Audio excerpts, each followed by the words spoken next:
السلام علیکم ناظرین، میں آپ کا میزبان انجینئر وسیم آپ کی خدمت میں حاضر ہوں۔ آپ نیوز کی ہمیشہ سے خواہش رہی ہے کہ ایسے پروگرام کیے جائیں جس سے معاشرے کی اصلاح کی جائے۔ اسی سلسلے میں آپ نیوز ایک نیا پروگرام شروع کر رہا ہے جس کا نام ہے صبح 9۔ اس میں ہم مختلف موضوعات پر بحث کریں گے۔ اسی سلسلے میں آج کا موضوع ہمارا والدین کے حقوق اور ان کا احترام۔ تو چلیں پروگرام شروع کرتے ہیں۔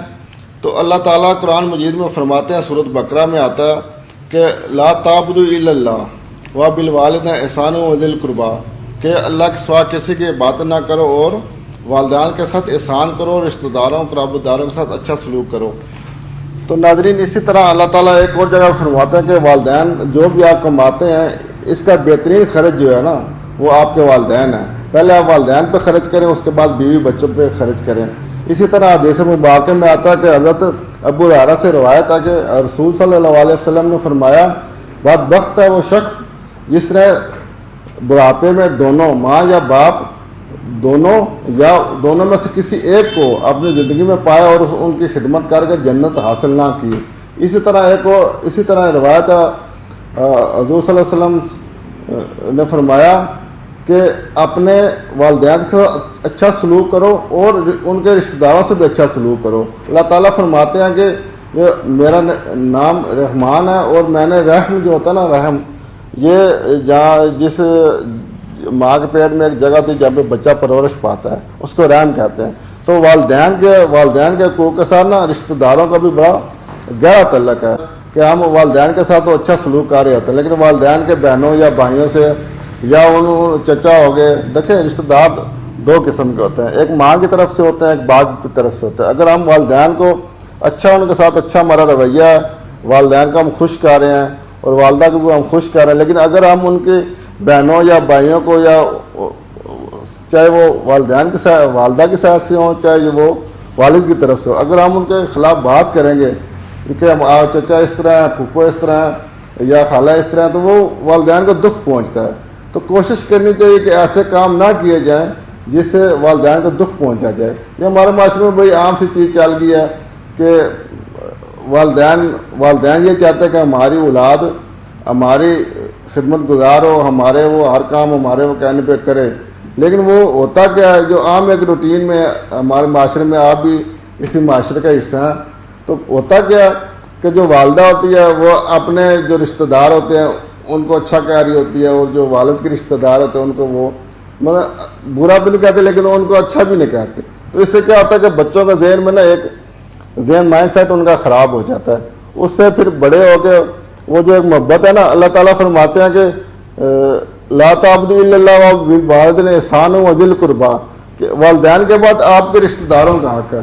اگر آپ والدین کا حقوق ادا کر رہے ہیں، ان کے رشتہ داروں سے بہن بھائیوں سے آپ کا رویہ اچھا نہیں ہے نا، تو وہ آپ کی جو خدمت آپ کر رہے ہیں نا وہ ضائع ہو جائے گی۔ اسی طرح حدیث مبارکہ میں آتا ہے کہ ہمارے معاشرے میں ایک چیز ہے کہ عام طور پر کہا جاتا ہے کہ بیوی رکھیں یا ماں باپ رکھیں۔ تو اسی سلسلے میں ایک حدیث مبارکہ ہے کہ ایک صحابی ہوتے ہیں، وہ اپنے بیٹے کے گھر چلے جاتے ہیں اور وہ بیٹا گھر میں موجود نہیں ہوتا، تو وہ ان کی غیر موجودگی میں وہاں سے آٹا لاتا ہے تو وہ گھر آ جاتا ہے۔ تو بعد میں جب وہ شام کو اس صحابی رسول کا بیٹا آتا ہے گھر میں، وہ بھی صحابی رسول ہوتا ہے، تو اس کی بیوی کہتی ہے کہ آپ کا والد آیا تو یہ چیزیں وہ لے کے چلا گیا۔ وہ یہ چیزیں شکایت لے کے حضور صلی اللہ علیہ وسلم کی خدمت میں حاضر ہو جاتے ہیں، وہ بھی صحابی رسول ہوتے ہیں کہ میرے والد نے آج یہ کام کیا۔ تو حضور صلی اللہ علیہ وسلم بندہ بھیجتے ایک صحابی رسول کہتے ہیں جاؤ اس کو بلا کے لاؤ۔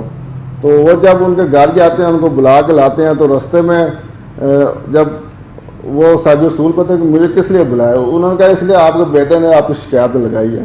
تو وہ صحابی رسول اپنے دل میں سوچ رہے ہوتے ہیں کہ میں بچہ پالا چھوٹا سا، اس کی ہر خواہش پوری کی اور پال پوس کے جوان کیا اور یہاں تک پہنچایا کہ اس کی شادی کی، اس کے لیے کاروبار سیٹ کیا، اس کو پڑھایا، سب کچھ کیا، تو آج یہ میری شکایتیں لگا رہا ہے۔ تو یہ دل میں سوچ رہے، دکھ ہوتا ہے یار جب اولاد آپ کی شکایت کسی کے آگے لگائے، آپ اپنے اولاد کے پیچھے اپنی جوانی گال دیتے ہیں۔ زندگی میں ایسی خواہشات ہوتی ہیں، اب عید آ جاتی ہے، ہم اوورآل مڈل کلاس لوگ ہیں کہ والدین عید پہ اپنے کپڑے نہیں سلواتے اور اولاد کے لیے اچھے کپڑے لیتے ہیں، بعض دفعہ اس طرح آتا کہ والدین جاب کر رہے ہوتے ہیں، وہاں سے ایڈوانس پہ لے لیتے، چلو یار بچے ہمارے خوش ہو جائیں. تو یہ چیزیں وہ دل میں سوچ رہتے ہیں، حضور صلی اللہ علیہ وسلم کی خدمت میں حاضر ہو جاتے ہیں. تو حضور صلی اللہ علیہ وسلم ظاہر اللہ کے نبی تھے، انہیں اللہ تعالیٰ نے حضرت جبرائیل کے ذریعے بتا دیا کہ، تو حضور صلی اللہ علیہ وسلم نے کہا پہلے تم یہ بتاؤ جو تم دل میں سوچ رہے تھے وہ کیا سوچ رہے تھے. تو وہ صحابی رسول کہتے ہیں کہ میں یہ انہوں نے ساری کہ میں بچپن میں اس کو پالا، جوان کیا، اس کی ہر خواہش پوری کی، اس کے پیچھے اپنی جوانی اپنی خواہشات کو دبا دیا اور اس کی اتنی خدمت کی. تو حضور صلی اللہ علیہ وسلم نے وہ جو اس صحابی رسول کے بیٹے ہوتے ہیں ان کو یہاں سے گربان سے پکڑ کر کہتے ہیں تم اور تیرا مال تیرے باپ کا ہے. تو یہ حدیث سنانے کا مقصد یہ ہے کہ ہمارے معاشرے میں بیٹے کی شادی ہو جاتی ہے اور بیٹے کے جو معاشرہ ہمارا اس طرح کا بن چکا ہے نا. اب میں کسی کی برائی نہیں، اصلاح کے لیے یہ بات کر رہا ہوں کہ والدین کے حقوق پہلے ہیں، پھر بیوی کے حقوق اور بچوں کے حقوق ہیں. یہ حدیث سنانے کا مقصد یہ ہے کہ حضور صلی اللہ علیہ وسلم نے غصے کا اظہار کیا کہ کہنے مثلا تم اور تیرا مال تیرے باپ کا ہے. تو اس حدیث کو مد نظر رکھتے ہوئے کہ جو کچھ بھی ہم کماتے ہیں وہ ہمارے والدین کا ہے، اگر والدین ہمیں اس قابل نہ کرتے تو ہم کہاں سے کماتے. اسی طرح ایک اور حدیث مبارکہ، ایک صحابی رسول ہوتے ہیں تو ان کی نا موت آخری وقت ہوتا ہے، روح ان کی قبض نہیں ہو رہی ہوتی. تو حضور صلی اللہ علیہ وسلم تک بات پہنچتی ہے. تو جب ان تک بات پہنچتی ہے حضور صلی اللہ علیہ وسلم چلے جاتے ہیں وہاں پہ اور دیکھتے ہیں اور پوچھتے ہیں. یہ اللہ تعالیٰ کے نبی کو تو ہر چیز کا علم ہوتا ہے، لیکن وہ معاشرے کو ہم تک یہ چیزیں پہنچانے کے لیے اور ہماری اصلاح کے لیے یہ واقعات اور حدیثیں سنائی جاتی ہیں. تو حضور صلی اللہ علیہ وسلم آتے ہیں کہ اس کے جو رشتہ داروں میں یا اس کے جو وارثوں میں کون ہے. تو باقی جو صحابہ کرام بیٹھے ہوتے ہیں وہ کہتے ہیں ان کی نا ایک والدہ ہے. تو وہ کہتے ہیں بلاؤ. تو وہ ان کے والد سے پوچھتے ہیں کیا ہے آپ کی اور آپ کے بیٹے کی کیا ناراضگی ہے. تو وہ والدہ کہتی ہے ان کی کہ سب کچھ ٹھیک ہے، میری خدمت بھی کرتا ہے، میری ہر چیز کا خیال رکھتا ہے، عبادت بھی کرتا ہے، سارے معاملات کرتا ہے، لیکن جب بولتا ہے تلخ بولتا ہے، تو جب سینہ چیر دیتا ہے.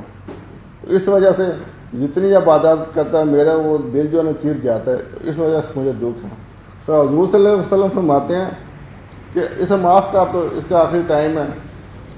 تو وہ صاحب رسول کی جو والدہ ہوتی ہیں وہ کہتے ہیں نہیں میں اس کو معاف نہیں کروں گی. تو حضور صلی اللہ علیہ وسلم باقی جو صحابہ کرام ہوتے ہیں انہیں کہتے ہیں جی ایسا کرو نا، یہاں پہ لکڑیاں اکٹھی کرو، ان کو آگ لگا لو تاکہ ان کو جلا دیں. تو وہ صحابی رسول کی والدہ کہتے ہیں یہ آپ آگ میں کیوں جلائیں گے. تو وہ بوڑھیا پوچھتے کہ آپ آگ میں کس لیے جلائیں گے. تو حضور صلی اللہ علیہ وسلم فرماتے ہیں کہ اگر تم معاف نہیں کرو گی تو یہ ابھی تھوڑی دیر بعد اس کی روح قبض ہو جائے گی، تو پھر دوزخ میں جا کے جلے گا.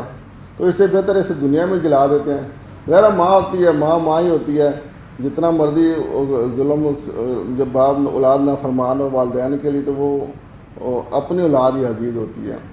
تو وہ معاف کر دیتی، جیسے ہی وہ معاف کرتے ان کی روح قبض ہو جاتی ہے. تو اسی سلسلے میں ایک اور حدیث ہے، اللہ تعالیٰ کے رسول فرماتے ہیں کہ مجھے دو چیزوں کی گواہی دے دو، ایک جبڑوں کے درمیان زبان کی اور ٹانگوں کے درمیان نفس کی، تو جنت کی ضمانت میں دیتا ہوں. اب یہ حدیث سنانے کا مقصد یہ ہے کہ دیکھیں وہ خدمت بھی کر رہا تھا والدین کی ہر چیزیں پوری کر رہا تھا، لیکن اس سلسلے میں کیا تلخ زبان تھی. تو ہم بات ایسی کئی ساری چیزیں اپنے وہ کر جاتے ہیں جس سے زبان ہماری اگلے بندے کا دل ٹوٹ جاتا ہے.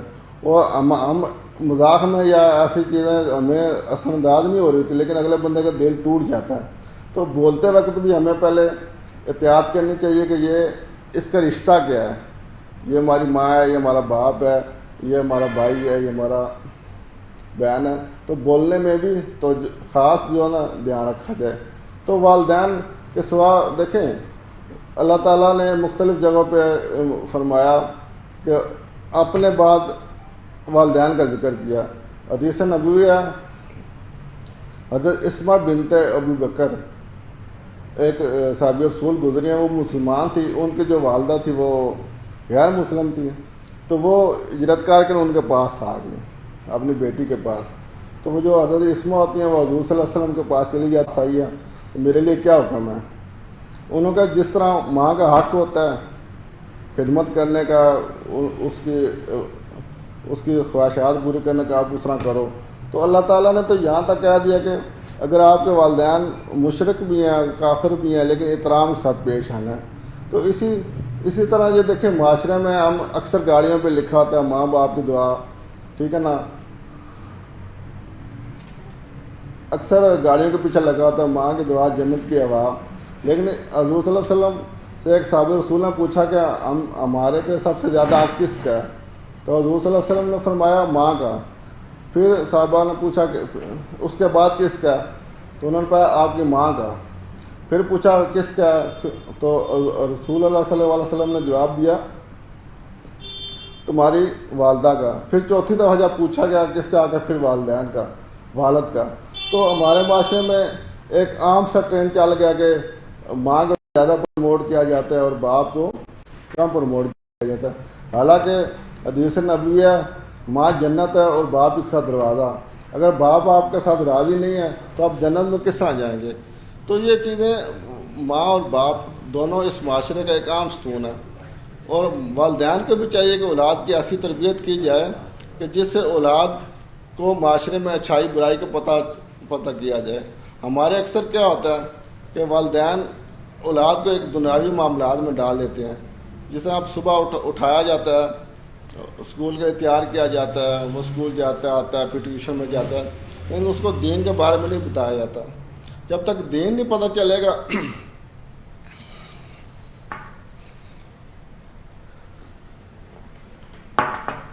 جب تک دین کے بارے میں تو وہ والدین کا احترام کیسے کرے گا، رشتہ داروں کا احترام کیسے چلے گا، اس کو حلال حرام کی کیسے تمیز آئے گی.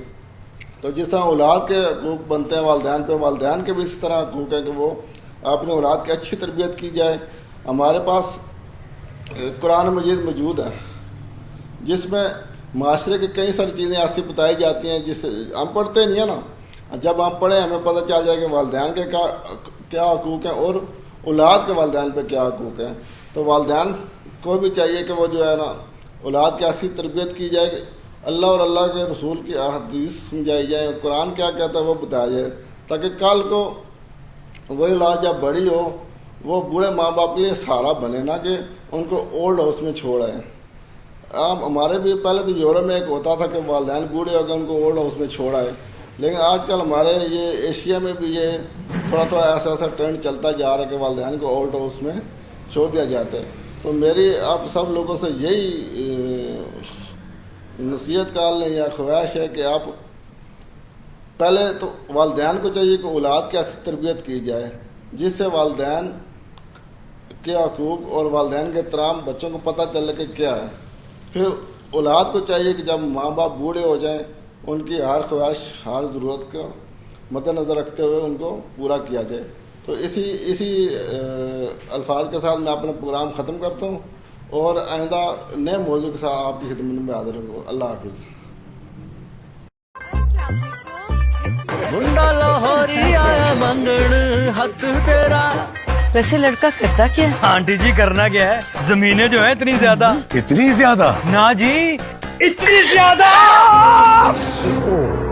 امی جی لگا لیا نا داغ زیادہ.